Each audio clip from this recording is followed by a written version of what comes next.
За бүгдний өдрийн мэнд хүргэе.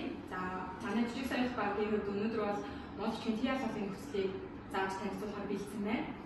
За эхний нөхцөл бол одоо нэлхийн TIA сасын нөхцөл. За нэлхийн TIA сасын нөхцөлийн хувьд бол тийм нөхцөлтэй тэнгис асуултын хариулт дээр авдаг тийм нөхцөл байна.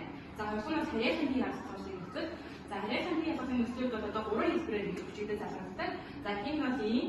За энэ болохоор ишрэх үсэг үгийн дараа залгагддаг буюу жишээ аваад үзэх юм бол одоо А гэсэн агуу буюу А гэсэн одоо энэ ишрэх үсэг үгийн дараа ингэж залгаад А-ын гэсэн үг болоод ингэ явж байна гэсэн. За дараагийнх нь нөхцөлийн хувьд бол сүүлийнээс бусад гүйцэтгэж өгсөн үгэнд бас асуултад бичигддэг. За жишээлх юм бол одоо гар буюу эд гүйцэтгэж өгсөн үгэнд залгаад гарын гэсэн үг болоо явж байна гэсэн.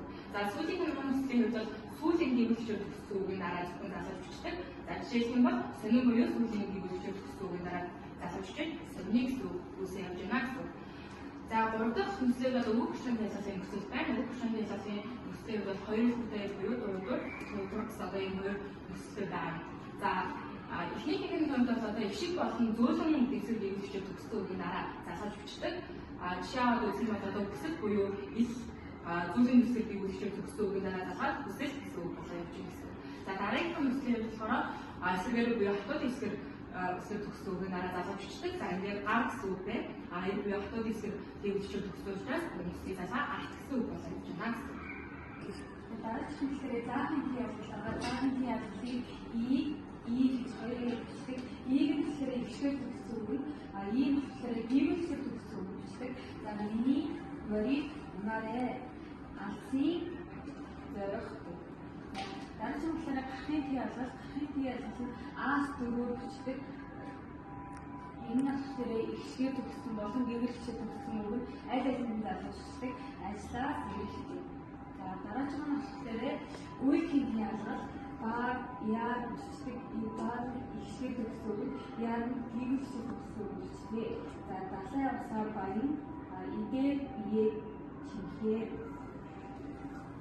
За одоо бүгдээрээ тайр нөхцөл буюу амтрын тиязлалын нөхцөлийг авч үзье. За амтрын тиязлалын тайр нөхцөл болохоор ишиг болон гэгүүчээр төгссөн үг дагуулж бичдэг. За одоо жишээлбэл харах юм бол эрдэмтэй хүн гэж бичиж байгаа юм байна. Эрдэм гээд энэ одоо гэгүүчээр төгссөн байгаа. За тэгэнгүүтлээ дараагийн үг нь болохоор өртөө хүн гээд ишгээр төгссөн үг залж байгаа. Тэгэхээр энэ болохоор ишиг гэгүүдэгч алийг нь харагдахгүйгээр юу нь бол дагуулж бичдэг гэдэг.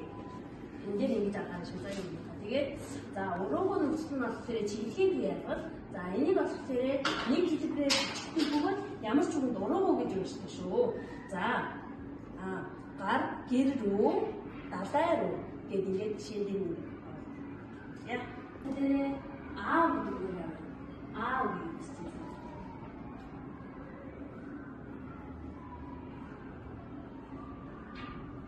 За гэдэг нь дээр одоо харьяалын тиязлалаас ямар нөхцөл үүсэж байгаа юм хаа?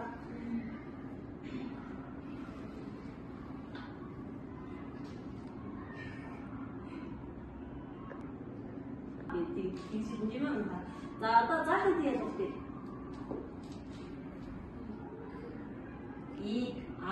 гэдэг энэ нөхцөлийг авах тийм ээ. За гэдэг гарахын тиязлалыг яах вэ? Шууд заах нь тийм ээ.